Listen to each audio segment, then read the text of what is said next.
Hey guys, welcome to the GALP podcast. It's me, Bish. Long time no see. Yeah, it's been a while. Corona has obviously delayed a few episodes and stuff like that, but hopefully by next month we'll be back in the groove. We'll be talking about gaming, but it's just going to be me today because I want to talk about Persona 5 and a lot of differences between the games, between Scramble and between base Persona 5. When I mean Scramble, I mean the upcoming Persona 5 Strikers. Anyway, before we get into the episode, I want to thank our sponsors, J-List, Japan Crate and Crunchyroll.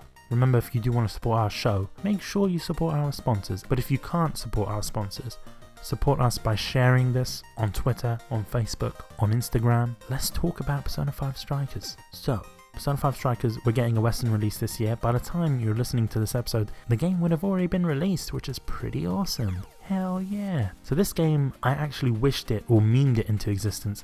And Nathan from Koei Tecmo, in a previous episode maybe 4 years ago, asked us, what existing IP do you want to see Koei adapt? And my sister said Fairy Tail, and we did get a Fairy Tail game last year, and I said I want to see a Persona Muso. And guess what, 4 years later we got the release of Persona 5 Strikers in the West, which is pretty cool. Obviously it took a year for it to come to the West compared to Japan. I think Japan got a release in 2019 or late 2019, early 2020, etc. We finally got the release, and I'm guessing it's probably because of licensing, who was going to publish it in the West. Possibly that might have been the reason, and also voice acting, especially during COVID. I don't know how the hell these guys managed to do voice lines during COVID, which is very difficult. If you want to know how that's done, tell me, because I'm really interested to find out how voice actors do this kind of stuff during COVID, if they do have home studio setups, etc. We will try and do an episode with more voice actors to find out how that's done during COVID. They had the game fully voiced in English, which is fantastic. I'm a big fan of that. Persona 5 Muso, or Persona 5 Strikers, it isn't a traditional Muso game. I was expecting this game to be something similar to Hyrule Warriors, or One Piece Pirate Warriors, or Dynasty Warriors Gundam. It's nothing like I've ever seen before. I've never seen a game like this in my life, and that's a good thing. It shocked me at first, just because I'm a big fan of Persona, especially Persona 5, and I am a huge fan of the Dynasty Warriors series. So I was expecting this game to be badass, you know? I was expecting this game to be the best game ever. It isn't, don't get me wrong, but it is pretty good.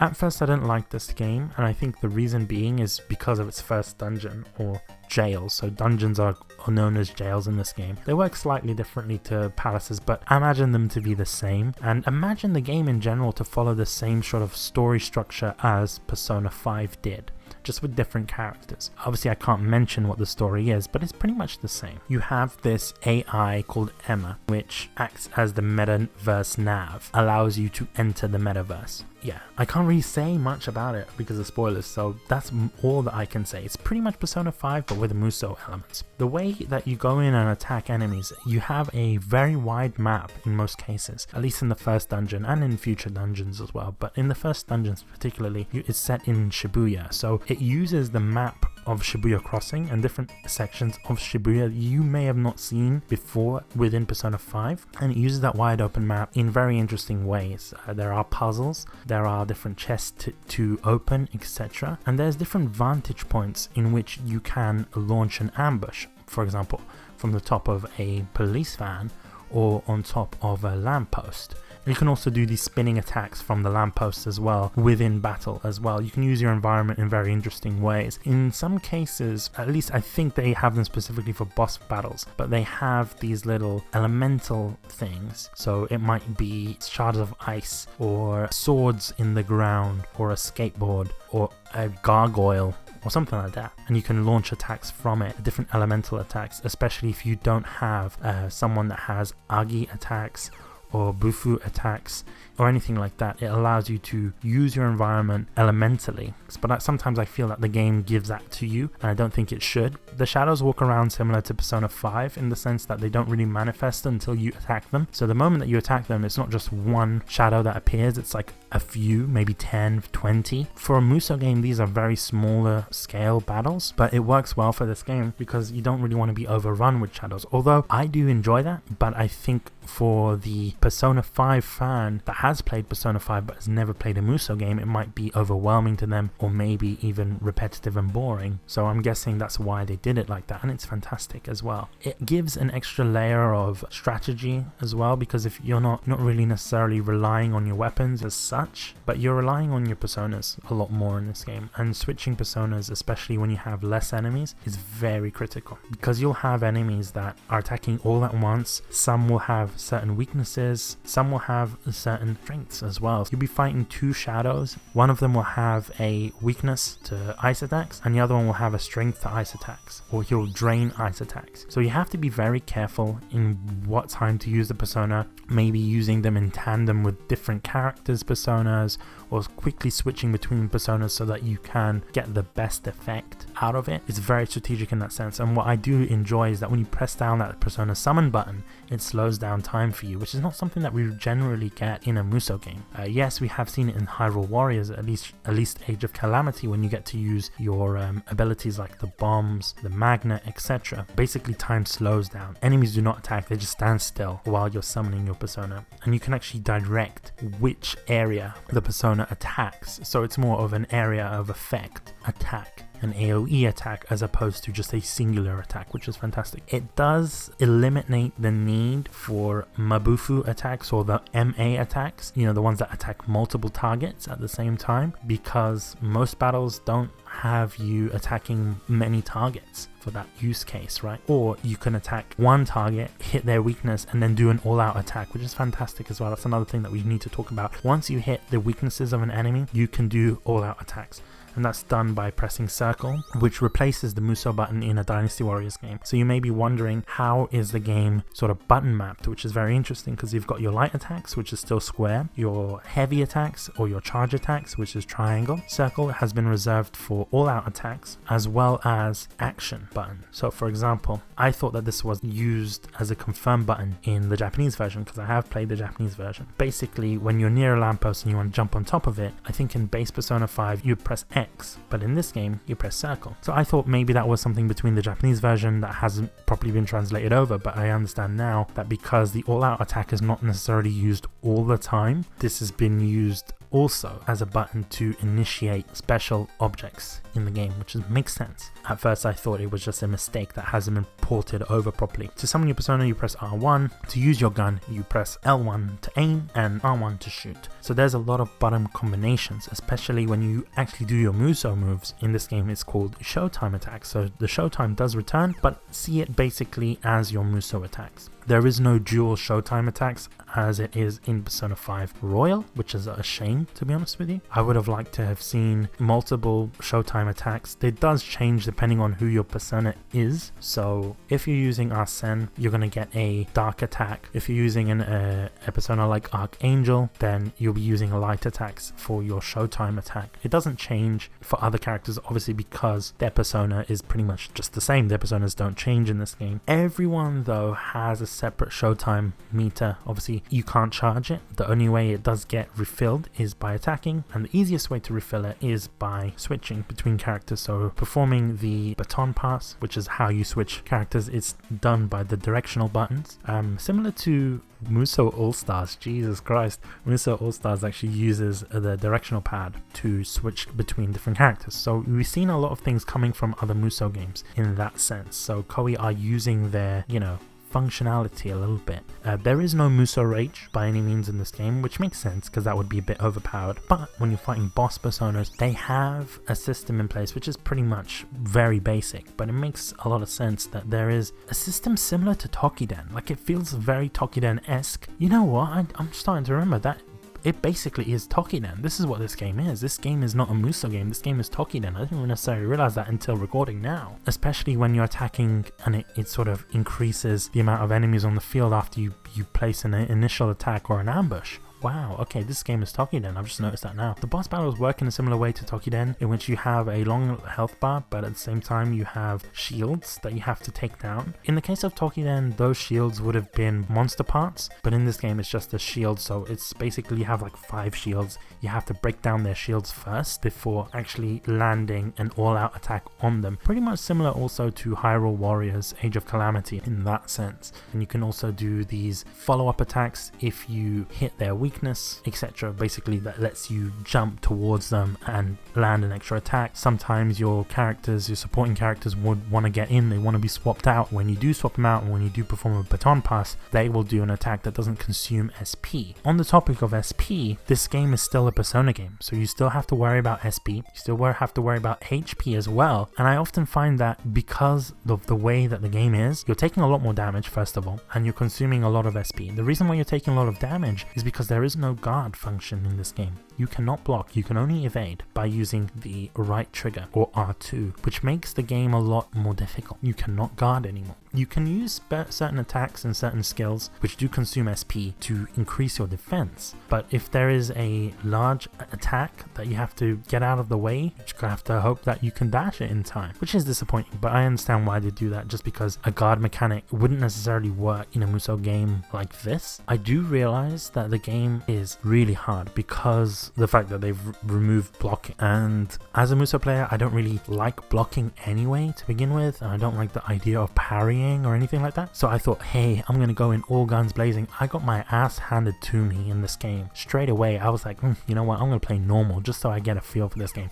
I had to switch it to easy, and I never do that in a Musou game at all, which actually goes to show how difficult this game is and goes to show how much strategy is important. You have to think like a Persona player, you can't think like a Musou player in this game because you get your ass handed to you. But at the same time, even if you are a Persona player playing this game for the first time, I recommend just playing this game on easy, just because you might not get used to the Musou style gameplay straight away. Maybe on New Game Plus go normal or hard mode, or the new difficulty that you get after completing the game the first time. And I think that there is a lot for new players, at least Persona players, to get acquainted with, because there is a lot of changes, and that's what we're going to talk about after the break. A lot of changes to the Velvet Room, which I believe we can talk about.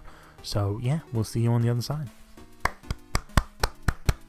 Okay, we are back. I just want to talk about the changes to the Velvet Room. As you know, Igor is not there. Igor's not in this game. I can't remember if Igor returned. I believe he did return at the end of Persona 5, but I'd imagine that the reason why we don't see Igor is because of the fact that the Japanese voice actor for Igor passed away. I believe they reused his lines in Persona 5 just because he wasn't there for that long, so they reused some voice lines from previous games. But also, there's a lot of characters that don't make it in this game. Iwai doesn't make it in this game, Takemi doesn't make it in this game, and they just find a reason why they're not there. They just make up a reason that sort of fits with the story. But I'm guessing maybe because this is a lower budget game, they didn't want to spend that much money on these characters. You know, the fact that their shops are closed gives it an excuse, at least story wise, for a lot of the different functions in the game. So you have Sophie, or Sophia, who acts as your shop. So she will sell you healing items, she'll sell you weapons, protectors, etc. And she buys them from the dark web. Okay, because she's an AI. I get that. It's pretty cool. I was supposed to talk about the Velvet Room. I didn't. The Velvet Room has changed. You don't have Igor anymore. You have Lavenza. Lavenza basically is taking charge while Igor is gone, and she'll perform fusions for you. Although fusions work very differently in this game, there's a lot of stuff that came from Persona 5 Royal, in particularly the fact that you don't need to summon the personas and have them in your stock that actually fuse anymore. You could just pay a fee and it will summon the persona for you and just use it for fusion, which is fantastic, and we need to see that in Persona games in the future. The one thing that bugs me a little bit is that this game has only 1/3 of the base amount of personas in Persona 5. So it's not including DLC, that's not including Royal's persona, which is unfortunate. I would have liked to see more persona in this game, just because Persona 5 had a huge amount of persona. There was a lot of variety, there was a lot of personas that were fun just to deconstruct and build and refuse and do all this kind of stuff, and I felt that's kind of taken away from me. Fusion has basically been bastardized in this game, and it will put a lot of Persona 5 players in a bit of shock, just because it works in a very different way. I would say it works similar to Fusion in Persona 3 or maybe Persona 4 a little bit, in the sense that one of your main ways of getting Persona is not through Fusion, it's actually through battles, collecting Persona masks. So there's a few options. Because Lavenza is by herself, she can only do Fusion in a particular way, which limits the sort of creativity behind Fusion. It also limits the amount of fusions that you can do, which is kind of upsetting to me. One thing that I found very annoying was the game will tell you what fusion fusions you can do. It won't let you select 2 personas randomly and fuse them. You can't do different types of fusions. You can't do the gallows. You can't do the guillotine. I think it's just, those ancient Egyptian torture devices where it's like the spikes in the coffin? That's how you do fusions now. It's basically a regular style of fusion. Network fusion has been removed as well. There is no network functionality in this game, which makes sense. One thing that does annoy me, and I was supposed to say it before, was the fact that even if you had the 2 personas, if one of the personas is not ranked up to a certain rank, it will not let you do the fusion. And I think the reason that is to basically increase the amount of fusion recipes for the decreased amount of persona in the game. Because obviously you would have a shit ton of fusion recipes to make one persona in Persona 5 and in Royal, but because of the lack of persona in this game to sort of boost up the number of recipes, they basically have it so that, you can only fuse this persona if one of your base persona is this level minimum. And I hate shit like that, because then it means I need to rank up that persona. Luckily in this game there is a new function to level up personas using something called persona points, or PP. Big PP.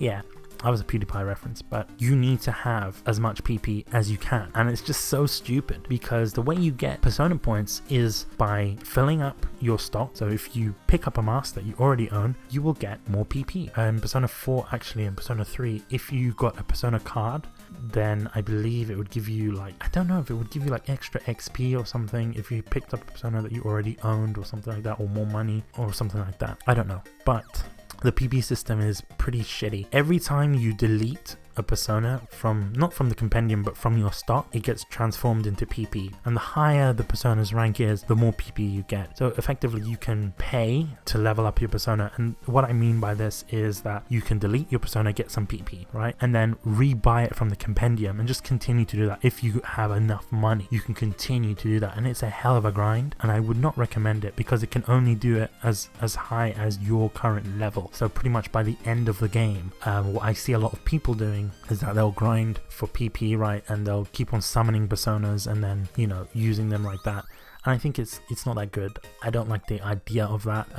It's pretty stupid as well. And another thing is the fact that there is no Arcana system anymore. So it doesn't even make a difference how you fuse your personas or, your social links, because there is no social links in this game. It doesn't make a difference. You can't really fuse higher personas than you could because there's no social links. You can't do that whole thing with Igor where you can fuse beyond your level. You can't do that anymore. There's a lot of things taken out because of the lack of social links. I just felt a bit disappointed with the whole fusion system in Scramble. I don't see how we couldn't just get more. A lot of the personas in battle as well, when I realized they have filler enemies. So the shadows before they take a persona form, they're like these little guards or whatever. You see a lot more of them in battle than you would expect to see. That in itself is disappointing, and I don't understand why they can add more personas in this game. I understand, yes, that would make it a larger game, but I think Persona fans deserve more Persona. At the end of the day, it's a Persona game. I don't know if Persona 4 had more personas than this game, but I would imagine that it did. There is no real reason to fuse personas in this game. To fill the compendium, yes, but you don't get really a reward for doing it. You still get discounts, etc., but it's not that cool. There is another thing. I did mention that social links were removed, but they've replaced them with requests.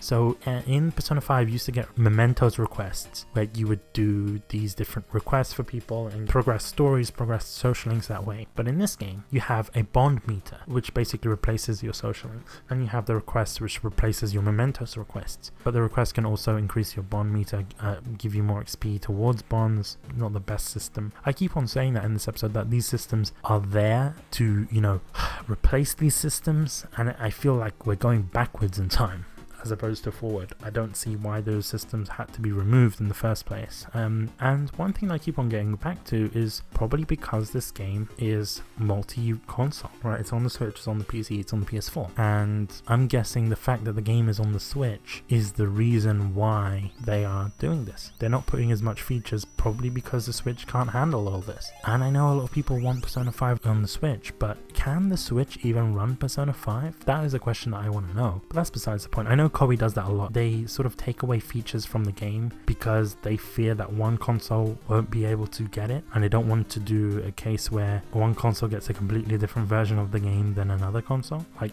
certain games did in the past, like Dynasty Warriors 6, how they got Dynasty Warriors 6 special, for the PS2, while in Europe we had just Dynasty Warriors 6 on the PlayStation 3. But for Dynasty Warriors 9 Empires, the reason why it's not open world is because the open world cannot run on Switch. So I have a feeling that maybe they've dumbed down a lot of these systems that were pre-existing in Persona so that it can run on the Switch. Back onto the point with the new system regarding social links, right? Not social links, requests. These requests can increase bond levels. So you'll have a request from Ann, oh, go and buy me some parfait, or go and do blah, blah, blah. And when you do that, it doesn't really increase your social link with Ann because there is no social links. It increases your overall bond level. And when you increase your bond level, you get these bond points, which you can spend on different perks, which basically replace the confidant perks that you would get for leveling up a confidant, because arcanas don't exist anymore in this game. It's more of a universal take on it and that kind of stuff. I do like the system, but it doesn't feel Persona 5 to me. I feel that this system would have made more sense in a game like Persona 4 or Persona 3. And because of all of these things taken away, the game does really feel nostalgic. It makes me feel like I'm playing Persona 4. It makes me feel like I'm playing Persona 3. That's not a bad thing. It just might be a bit off-putting for Persona 5 fans. That being said, we're going to go on a small little ad break, and then when we come back, I'm going to talk about what I actually enjoy about this game. I didn't know that I was going to say that, but you know what? Let's do that. See you on the other side. This episode of the podcast is brought to you by Crunchyroll. Go and check them out at getlifepodcast.com/Crunchyroll for a 14-day free trial of Crunchyroll premium service. That means anime without ads, 1080p HD. You can watch it on all your favorite devices, your TVs, your phones, whatever. Even if you want to watch it on your Chromecast, you can as well. That's amazing. Go and check them out. 14-day free trial. You've got the most diverse collection of anime and manga on the internet. So go and check them out. It's a no-brainer, lads. getlifepodcast.com/Crunchyroll. Thank you, Crunchyroll, for sponsoring this episode of the podcast. This episode of the podcast is also brought to you by the lovely people at Japan Crate. Japan Crate offers a unique experience of Japan through monthly crates filled with candy, and who doesn't love candy, right? Japan Crate brings you a delicious selection of snacks every month. You can check it out on our YouTube channel for $35 a month, and you can cancel anytime, but I don't know why you would want to. Learn more at getlifepodcast.com/Japan Crate. Remember, use the code GALP for $3 off on new subscriptions. So, getlifepodcast.com/Japan Crate. Use the code GALP for $3 off. And if you want to check out what snacks that you get in the crates, go and check out our YouTube channels. Links will be in the description, so go and check them out. Thank you, Japan Crate, for sponsoring this episode of the podcast. This episode of the podcast is brought to you by the wonderful people at JList. JList brings you the latest anime and otaku goods from Japan directly, whether that's anime, manga, cosplay, import game, visual novels. JList has got you covered. Learn more at getlifepodcast.com/JList, and remember to use our link and the code GALP for 5% off on all purchases on JList. That's including pre-orders. Remember, getlifepodcast.com/JList. Thank you very much, JList, for sponsoring this episode of the podcast. Hello, this is just a reminder for you guys to check out our Discord page. If you go to getlifepodcast.com/Discord, join our Discord page, join in on all the discussions that we're going to be having, whether it's in our gaming channel, our anime channel. Go check us out there. Hopefully in the future we'll be doing our giveaways. All podcast giveaways will be done via Discord as well, so make sure you join in on the fun. In addition to that, make sure you follow us on Twitter at getlifepodcast. If you like what you see here, follow us on Twitter. We'll be posting new episodes, videos, announcements, things like that on Twitter as well. So be sure to check out our Twitter page if you want to be notified of all those kind of stuff. Anyway, back onto the episode. Okay, we are back for the final segment. In the previous segment, I know I sounded a little bit drowsy, and I think that's probably because I recorded it at like midnight when everyone was sleeping. But you know what? We're back with energized Bish. We took a little break, had a little bit of coffee, even though I don't drink coffee, but there you go. I did mention that this game feels like Persona 4. and Persona 3. I do understand that it may be a bit of a shock for Persona 5 players, especially people that have played only Persona 5, but I liked the nostalgia. I liked going to these different cities in the game, exploring different cities. Obviously you do explore other cities apart from Shibuya because the game works in such a way in which you're actually going on a summer trip across Japan. I can't say much more than that because of embargo, but going around all of these different cities, it just feels like traveling in Persona 4, you know, traveling around Inaba and speaking to all of these different characters and getting to know their stories and interacting with them on a smaller scale. You know, sometimes Persona 5 can be very busy, and it was a big departure for the series in a good way, but at the same time, I just like the fact that I could just chill, you know, just go around these small areas, visit shops. I know it was dumbed down a little bit, and it may seem that way for existing Persona 5 players, but it does remind me a lot of Persona 4 and Persona 3. A lot of in-game things remind me of that. Even the fact that, you know, you can cook in this game, which is something that I don't think you can do. Well, you could cook the curry in Persona 5, but you can cook in this game. It kind of reminds me of, you know, Yu Narukami when you go into the fridge and you know, you can cook random shit in the fridge. Was pretty awesome. You could do that. You can't grow vegetables or anything like that, but you can buy them. One of the reasons in the start where I said I didn't necessarily enjoy the game as much from the beginning isn't because it reminds me of Persona 3 and Persona 4 in the exploration sense, but because it reminded me a lot of Persona Q. I don't really have many good memories with Persona Q, and I think the reason that is because I hated the Etrian Odyssey style of gameplay. I didn't think it felt Persona 4-ish, right? Coming from a game like Persona 4, I didn't like that gameplay at the time. Maybe I would enjoy it more now because I've played similar games to that, you know, like Moero Crystal H, you know, Undead Darlings, games like that sort of have the Etrian Odyssey style. I would have maybe enjoyed that a little bit more. Maybe I might go back and play Persona Q and Q2 again. Just actually the only reason I own a 3DS is to play those two games. But one thing that I didn't like about Persona Q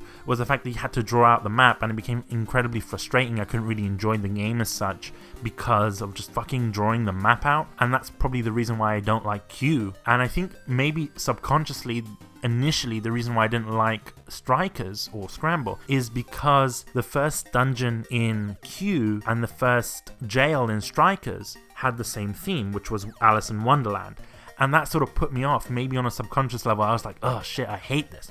But when playing other jails in this game, it's incredibly great because there's a lot of flair and there's a lot of creativity shown within these other cities and other regions. Yes, it's basically using the same map as the exploration area and just revamping it and adding a skin to it in many cases, but it's nice to explore it in a more open sense. And just, they have different themes. I can't talk about the different themes until embargo is lifted. The different themes of these maps and these boss battles are just fantastic, and they work really nicely. I don't think you would have been able to see that sort of quirkiness in a mainline Persona game. You would see it to a certain extent, but this is something that kind of reminds me more of, you know, a game like Persona Q, like I said, or something like Catherine. I know Catherine has some really weird and wacky character designs, boss battle designs, and you can see that kind of coming through in Persona Scramble, which I do enjoy. I've noticed certain things, like I mentioned in the beginning, that have kind of come from games like Dynasty Warriors and Samurai Warriors, and little nods and references to them as well, in particular with movesets. And I think movesets are very important in this game because as you progress you get new movesets, you get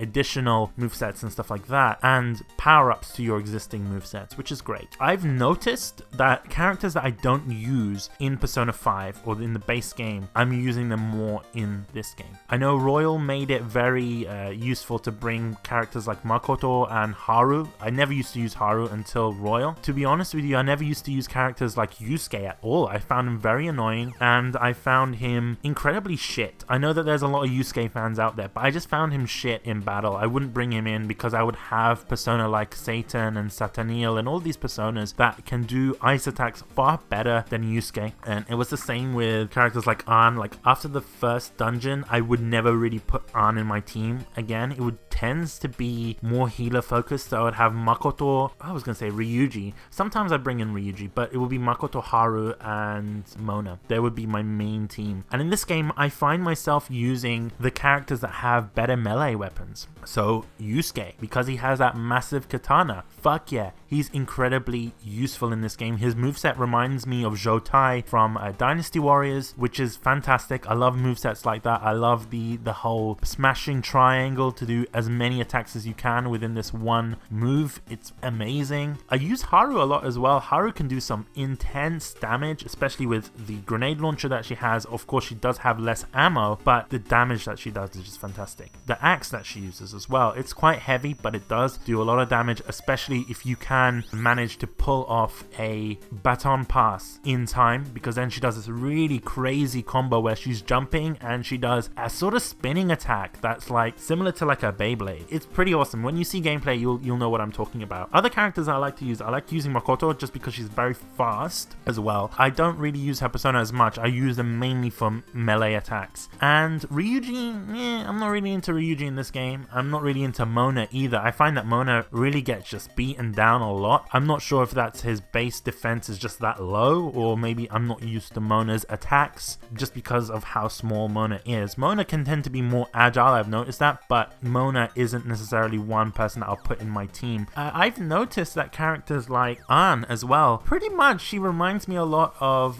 Kai from Samurai Warriors. Her moveset is pretty similar, as you can imagine, because they use whips. It makes a lot of sense in that sense. What else I enjoy is that every character has these combos and they integrate magic attacks within the combos that don't cost SP. So even if you're not using your persona, they will still use their persona, but you're not summoning the persona. It will be summoned automatically. Let's say you're doing square, square, triangle or something like that. Similar to EX attacks, and that's how I would refer them as. I don't know how they're referred to in the game, but let's just call them EX attacks. These EX attacks are just fantastic. They can let you use magic attacks or special abilities that would usually cost HP or SP, and they do get more advanced the more you level up your characters. So that is fantastic. I like seeing that kind of stuff, as I mentioned before, because you use a lot of HP and you use a lot of SP just because of summoning the personas. There is one thing that I do want to address, and that's the fact that a lot of the time, especially later on in the game, you find yourself using Joker a lot. And that's just because Joker is OP. He has the ability to use multiple persona. And, you know, I find myself having more fun not using Joker. And if there was a way that I can remove Joker from my party, I would do, because there's so many other characters that are just fantastic. Sophie is one of them. Sophie is just fantastic. She has the yo-yos, which is very reminiscent of Bao Sanyang from Dynasty Warriors. She has a lot of aerial moves that are similar to Bao Sanyang's Muso attacks, etc., which is fantastic. Like I said, I find that performing baton passes at the right time really helps you in stuff like boss battles, because you can just do a lot more damage, and I think that is what the game is about, using that strategies and just fucking shit up, and I love it. I love that about Persona 5 Scramble. And I just want to end this episode really saying that if you are a fan of Persona 5, fucking buy this game, just out of the story reasons alone, because it is technically a sequel or a continuation. I don't necessarily see it as a sequel just because it sort of follows the same story arcs as Persona 5 did. I would say it's more of an OVA, right? Like kind of like an anime, you know how you have an OVA, an original animation, that tends to follow the first season of a show. It kind of feels like that. But nevertheless, because it is a canon story, if you are a fan of Persona 5, please play this game. It will take you some time to get used to the new Muso mechanics. There are some people that I think shouldn't play this game. And what do I mean by that? I am talking about these Muso fans. If you're just a fan of Muso games and want to play every Muso game that Koei makes, don't buy this game, because you're going to be ruining the story for yourself. There's a lot of spoilers from the original base Persona 5, and you may not like the characters, and you may not even understand the game as it is, especially with the new Persona mechanics, etc. So what I would suggest, if you are a fan of Muso games like me, play Persona 5, experience Persona 5, especially now if you own a PlayStation 5. Persona 5, the base game, is free if you have a PSN account, and I believe last year they made Persona 5 one of the free games for PlayStation Network subscribers. So you may have already redeemed it and not realized that you have the game. So please play the game. It is like 100 hours or maybe like 70 hours to complete the base game, but you'll find yourself appreciating this game a lot more. Please do not go into Persona 5 Scramble or Persona 5 Strikers without playing the base game. You will regret it. That's all I need to say about that. But yeah, it's a fantastic game. And what do I want to see in the future? I want to see this IP thrive in the future. I want to see future Persona Scramble games, but I want to see it in a way that, you know, brings in other characters, right? I want this game to be a replacement for the arena games. I want it to be a replacement for Dancing All Night games. Not to say that those games are bad, but I want it to sort of work alongside with that. I want to see more of it, because obviously Dancing All Night is not canon. Neither is, well actually no, Persona 4 Dancing All Night I think is canon, but Persona 5 Dancing and Persona 3 Dancing are not canon games because I don't think they have a story to them. But I would like to see the Strikers IP be used for Persona 3, be used for Persona 4, because it'd just be great. Obviously you'd have to change some movesets around a little bit because guns are not necessarily included, but then it means that you could maybe introduce a block button because Persona 5 characters don't use guns except for Naoto, but no one really cares about Naoto except for Tyson. Shout out Tyson. I know he's listening to this episode. At least I hope he is. Yeah, I would like to see more games like that. Or maybe like a Warriors All-Stars style Scramble game where, you know, it is 1 versus 1000 and it is more, you know, fixed maps without the puzzles, just a very dumbed down Muso game. I would enjoy that a lot, especially because you have the characters, you have personas there as well. You know, you can introduce characters like Marie. You have a lot of Persona users, and you can take advantage of that a lot more. Even if you're not using, you know, Persona 1 and 2 characters, you could just use 3, 4, and 5 characters and just get a lot with it. Possibly even making Hifumi as a main, you know, character, or as someone who can use a Persona, because I believe Hifumi was going to be a member of the Phantom Thieves, but you know, she got cut, unfortunately. But, you know, I would like to see characters like Kasumi, Hifumi maybe as well, in this sort of Muso All-Stars style Warriors game. That would be badass. I would like to see that. Especially, you know, crossing over into the TV world, Mementos, Tartarus as well. That would just be great to see. And I can see it working. I could see it working. Maybe in similar, I know I hate Persona Q, but maybe similar in the sense to Persona Q where you have different storylines. So you would have a Persona 5 storyline, 3, and 4. And I think that would just sell really well. I have a feeling that Atlus really wants to milk the shit out of Persona 5. And we've seen that with dancing games. We've seen it with Q as well. We've seen it with Royal. And we've seen it with now Strikers. So come on, Atlus. I know you can do another Strikers game. Let's get on this. Let's do another Strikers game, and let's include the Persona 4 characters and the Persona 3 characters as well. And while we're on that, just like bring Persona 3 to the PC. Come on, Atlus. Just bring Persona 3 to the PC, and maybe bring Persona 4 to the Switch and Persona 3 while you're at it as well. Those games can run on Switch. You know what I would really like to see, and we've done this on an episode with Jacob before. I would like to see a Persona 3 remake or a Persona 4 remake with all of the Persona 5 elements, and you know, the assets from Persona 5 and the character models from the Dancing All Night games, you know, these HD character models, bringing them over and just remaking the games. That would be so cool. That would be amazing. Atlus, you know you want to do it. You know you want to steal my idea. It'll make you so much money, and I know you guys love money, so let's do that, Atlus. Anyway, I think that's a good place to end this episode. We're hopefully going to do more episodes like this in the future. I know it's a bit difficult for me sometimes doing this one-man podcast. It's kind of nostalgic. Reminds me of the old days, you know, 10 years ago when I was talking about Call of Duty. Fun fact, we might actually do a Call of Duty episode coming soon. But you know what? If you want to see more, we're going to do more, hopefully. These episodes are a lot shorter as well. Remember, if you want to support the podcast, the best way to do it is by supporting our sponsors, Japan Crate, Crunchyroll, and J-List. In addition to that, even if you can't support our sponsors directly in that way, what you can do is follow us on Twitter @GetAlivePodcast. Join our Discord page, getalivepodcast.com/Discord. and just spread the word about the podcast. The more people listening, the more it benefits us in terms of advertising, and the more it benefits us in terms of growing a community and getting our voice heard. Because the reason I started this podcast was to have my voice heard, especially at a time when I couldn't have my voice heard in high school. So I still want to continue that. I still want my voice to be heard. I want your voices to be heard as well, because this is a discussion. Talk to us on Twitter. If you think I'm chatting shit, tell me and we'll sort that out. Hell yeah. So I hope you guys enjoyed this episode, and hopefully we'll have another episode next week. I can't make any promises, but I'll try my best. That being said, love you guys. Bye.